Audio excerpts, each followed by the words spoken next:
God gebruik gewone, nederige mense in buitengewone posisies. God se plan is aan die werk. Nou moet jy weet, daar is bose magte. Waar God beweeg, wil die vyand frustreer. So jy moenie dink omdat ek die Here dien en myself aan hom toewy, dit gaan maklik gaan nie. Daar is 'n vyand. Wanneer jy opstaan en sê, Here, hier is ek, dan sê die vyand, vir jou gaan ek kry.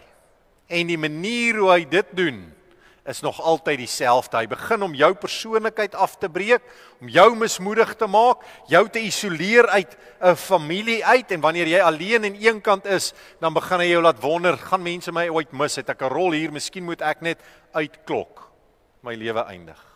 Dis sy punt. Waar God beweeg, is daar altyd bose magte aan die werk. Hier's 'n persoon wat ons nou leer sien hierso in hoofstuk 3. Haman kom uit 'n nageslag wat lank al die Jode haat. Haman raak tweede in bevel, baie belangrike persoon, en in sy trots beweeg hy daar rond en almal val voor hom neer. Nou julle Daniël en hulle vriende het ook daar deurgegaan, hulle moes voor 'n koning buig en gesê, hulle gaan nie. Selfde gebeur, Mordegai sê, daar's een God vir wie ek my knie buig.